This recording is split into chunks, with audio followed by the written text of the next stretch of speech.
Diagnosanya dia akibat benda tumpul ataupun benturan atau pukulan. Ada itu dari Rumah Sakit Indrasari Pematang Reba itu. Jam 2 subuh itulah dia meninggalnya.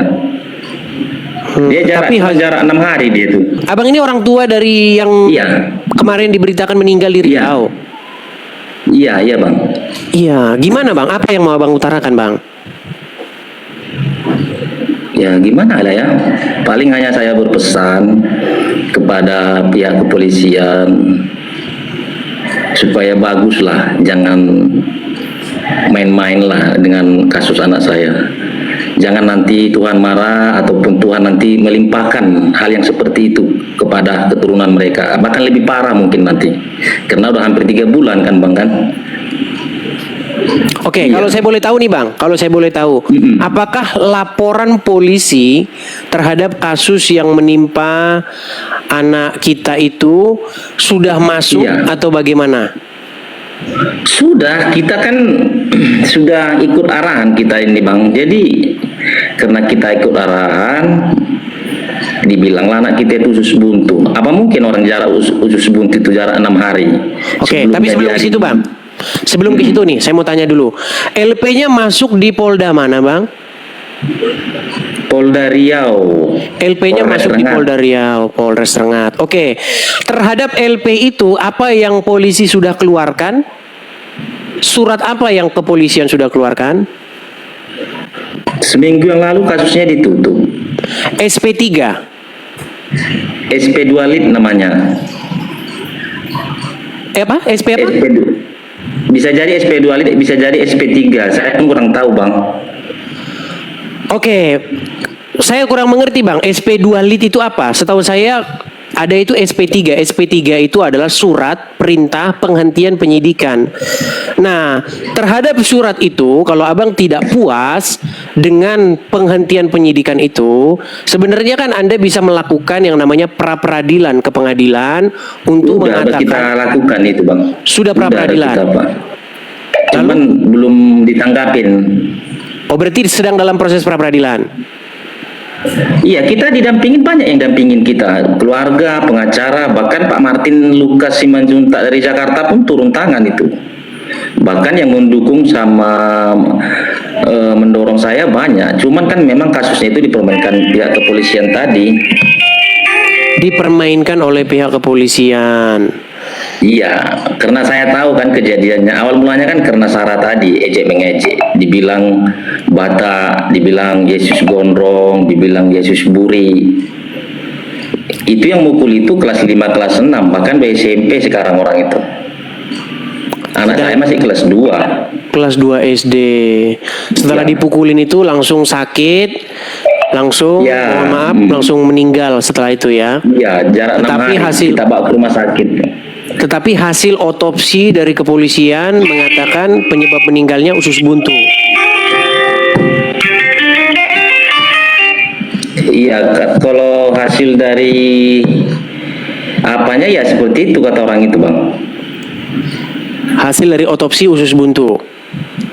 Iya, usus buntu. Karena kan memang kemarin diadakan konferensi pers, jadi ketepatan pun orang itu yang menyelidiki, orang itulah yang menutup gitulah, nggak ada kita kawal, nggak ada kita gini, seakan-akan kan banyak kejanggalan lah.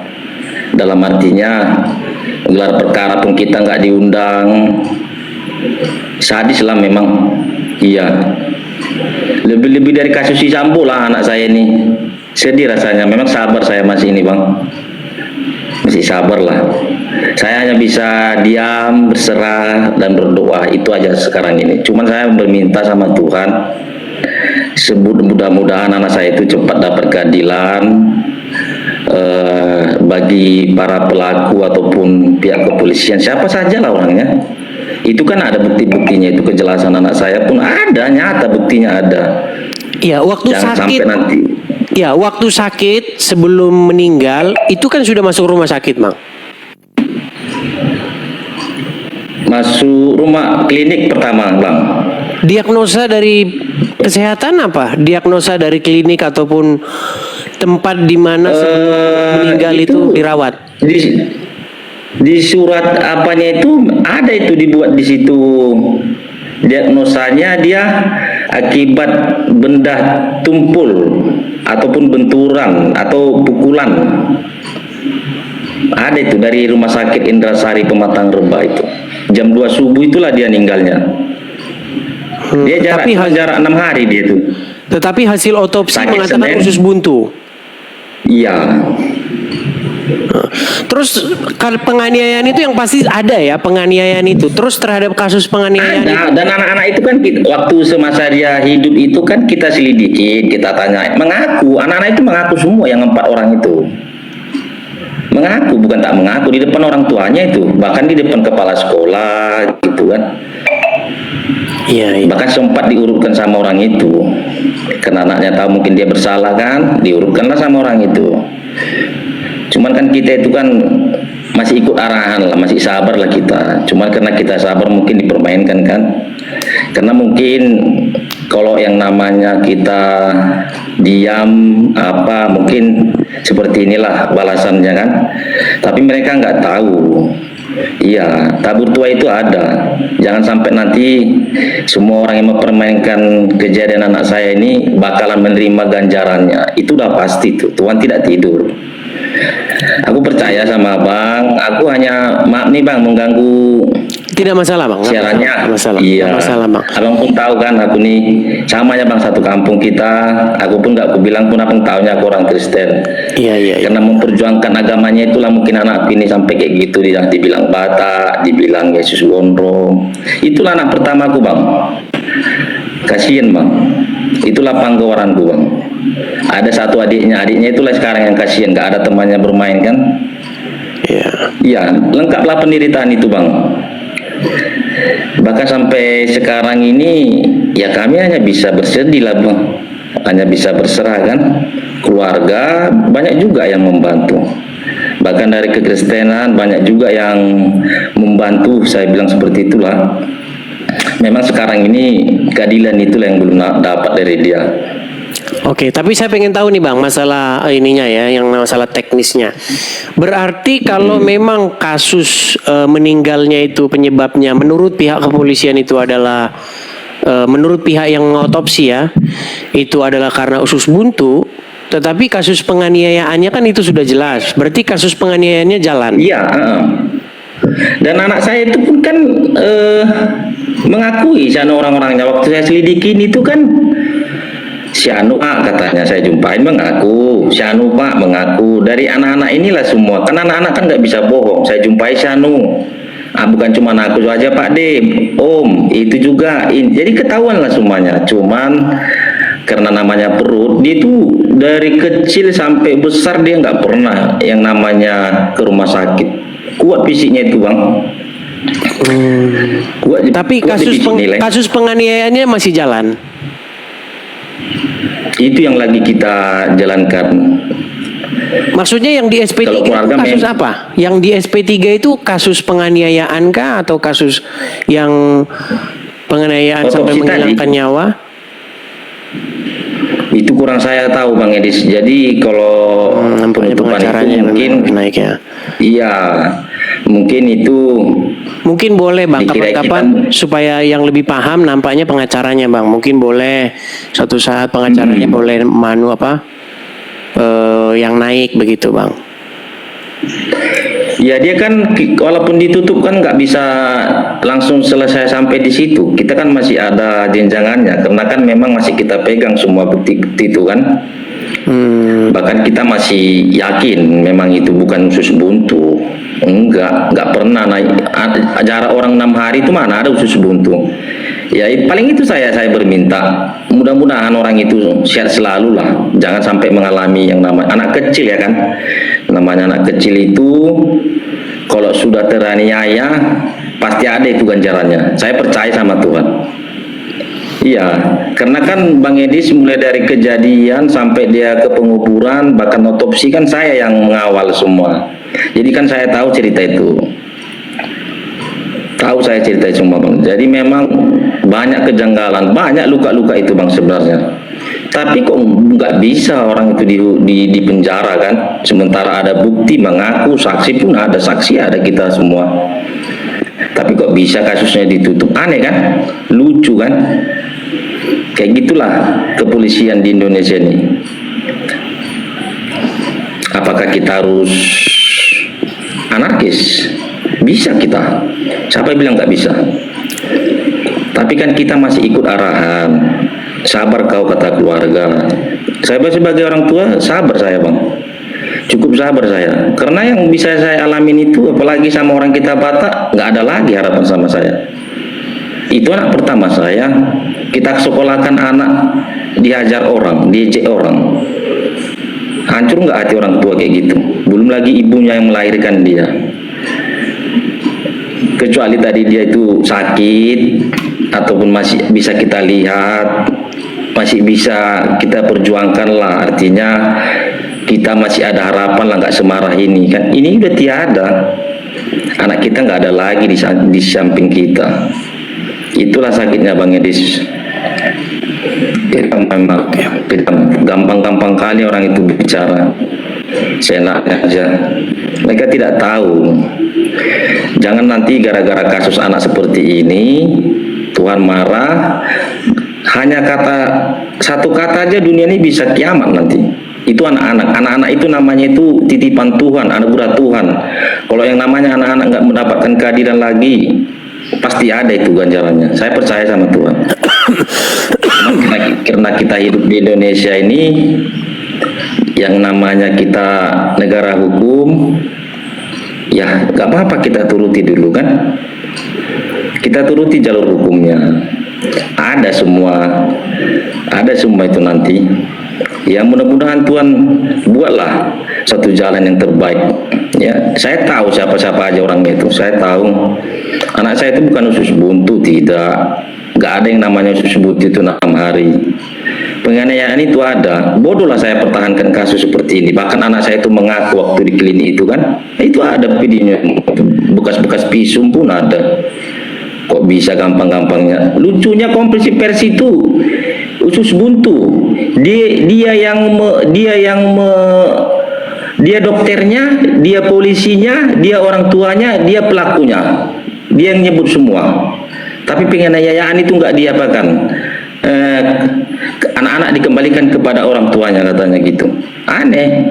Nampak kali kan. Sekarang kan gimana ya? Orang itu apa nggak sekolah? Orang itu apa nggak melihat? Padahal dia hanya dokter apa di bagian kepolisian direktrum. Bukan dia tukang ini, bukan dia yang otopsi, bukan dia yang buat apa kan? Bukan dia saksi ataupun bukan dia pelaku. Dia hanya untuk memberitakan aja, tapi dia mengatakan itu seakan-akan dia semua, dia yang megang kasus itu. Bahkan kita aneh lah kasusnya ini, aneh kali lah Bang Edis, lucu. Iya, mungkin karena anak-anak itu kan, tapi mereka nggak tahu anak-anak inilah yang lebih parah nanti dibuat Tuhan. Iya, karena anak-anak itu belum berdosa, kelas 2 loh. Iya, sebagai orang tua kita sabar Bang, sabar kita. Ya, jadi memang awal mulanya gara-gara Sarah tadi Bang Edis. Seperti itu, gara-gara ejek-mejek tadi. Nggak wajar lah 5 lawan 1. Dan nggak mungkin juga anak saya itu diam saja kan kalau diejek agama sukunya, ya wajar lah marah. Oke. Kalau memang kemarin itu 1 lawan 1 kan nggak seperti itu, tapi karena dirame-ramekan mungkin namanya bagian perut, bahaya memang kan. Yang dibilang lah kita lalai, kok lalai? Kita bawa kok berobat, kecuali tadi berbulan-bulan iyalah. Kita kan ngikutkan alur orang itu. Dibilangnya susu buntu kok 6 hari lalai namanya, enggak lah, kecuali lama kan. Semuanya. Tapi 6 hari itu di klinik itu ya. Enggak, dia kan awal mulanya kan di tanggal 19 Bang Edis. Tanggal 19 mulai mengeluh lah, cuman kan masih mengeluh-ngeluh biasa. Disitulah saya curiga. Banyak kecurigaan lah sama saya. Terakhir dia kan klinik. belum masih saya selidikin lah, karena kan dia masih makan di situ, cuman kurang selera. Jadi rasa curiga itu makin timbul sama saya kan. Ketepatan satu sekolah dengan dia itu ngasih tahu sama saya di hari Rabu itu. Saya tanyalah sama dia, kok bohong kau udah ngomong sianu saya bapak bilang kan sama dia kan. Iya Pak. Baru dia cerita lah dia cerita. Besoknya Lalu langsung dibawa ke kepala klinik, sekolahnya. dibawa ke rumah sakit. Hari Minggu. Hasil pemeriksaan rumah sakitnya Sama benturan juga. benturan di perut. Iya, sama pemukulan lah. Diagnosanya itu kita baca di situ bekas apa namanya, kayak pemukulan gitulah akibat benturan itu. Ya. Jadi ataupun pemukulan itu luka lah mungkin kan, jadi pecah gitulah. Jadi dia pun nggak sanggup lagi menahan. Kejang-kejang lah dia bawaannya itu, lemas, nggak bisa lagi ngomong, muntah darah lah. Masa orang yang namanya usus buntu muntah darah, aneh kan? Ibaratnya gini tuh Bang Edis, kutumbu abang kan, apa abang, apalah contohkannya yang dekat dengan Perut. tulang ya. Ya. Bukan. Janganlah dulu ke perut, kutumbulah tangan abang kan, sikunya itu kan. Itu abang nggak sakit ataupun kena martel lah tangan abang kan, ngerti? Ya. Tapi nggak luka, tapi itu kan darah itu lebam di dalam kan, memar kan? Memar. Ya. Kena penanganannya nggak pas, mungkin luka pecah lah. Namanya usus kan tipis, jadi bukan usus buntu, pembuluh darah yang pecah. Aslinya seperti itu. Iya, tapi biarlah Tuhan lah yang tahu itu. Sekolah apa Iya, itu? Sekolah bukan- negeri atau gimana, Bang? Negeri, SD 012 Bulu Rampai. SD 012 Buluram. Kejadiannya di sekolah. Di sekolah ya. Iya, jam istirahat itu. Bahkan katanya di tenda. Sekolah padahal ditimpa. sekolah negeri itu ya. Iya, negeri. Ketepatan memang di situ itu cuma 3 orang lah Nasrani kan. Kristennya cuma 3 Dua orang orang. Batak. Iya, 2 orang Batak, 1 Jawa. Dan pernyataan teman-temannya itu sama di hari yang sama. Anak-anak kan nggak bisa bohong.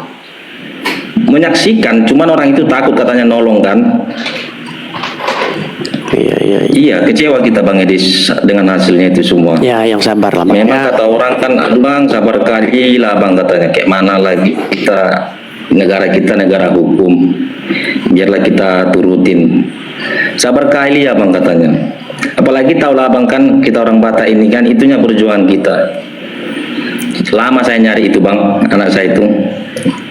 Ternyata kayak ginilah rencana Tuhan sama saya. Pahit Bang, nggak ada lagi harapan saya itu Bang. Ibarat katanya kita kayak hidup di dunia yang penuh dengan peperangan lah, neraka. Iya. Ibaratnya kalau tadi dia masih hidup, masih bisa kita menerima dengan kejiwaan kita sebagai manusia. Masih bisa memaafkan. Ini kan memang nggak ada lagi. Kita sekolahkan anak, tapi teraniaya. Dia pintar itu Bang Edis. Ganteng, orangnya besar. Itulah fotonya. Dari tadi aku udah nunggu abang naikkan. Saya nggak tahu tadi, Bang, yang mana akunnya, Bang. Oke, hanya itu, Bang, sudah sampaikan. Iya. Ya itulah pesanku Bang Edis. Mudah-mudahan siapa saja yang melihat video saya ini, ya saya memang nggak bisa nangis Bang Edis, nggak guna ya, karena memang anak saya itu udah sama Tuhan lah, udah di kanan Tuhan, udah di sisi Tuhan. Bisa jadi dia mungkin pejuang Kristus, dia itu mulia, dia itu anak itu mulia. Paling itu yang ku sampaikan Bang Edis.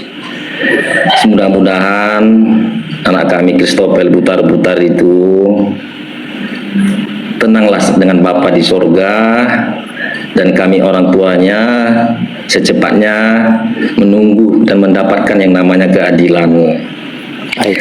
Dan bagi orang-orang tua yang sama seperti saya, mungkin namanya kalau kasus pembulian ini di tiap daerah ada mata pelajaran sama kita. Memang kita sebagai orang tua, gimana ya kita bilang, kita nggak mungkin seperti itu anak-anak itu, dan ternyata mungkin.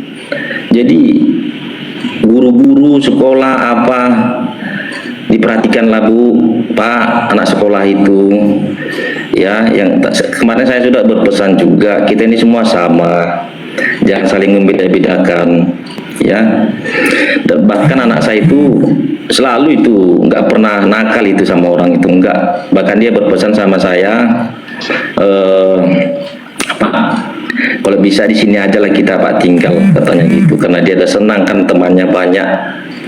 Ya itu aja sih Bang Edis yang saya sampaikan. Mudah-mudahan kasus anak saya ini cepat terbongkar ya, dan mendapatkan keadilan. Dan pesan saya cuma saat itu Bang Edis, bagi siapa orang yang pelaku ataupun yang menangani kasus saya ini orangnya main-main, bermain-mainlah dengan kematianmu, itu nggak akan lama lagi tuh.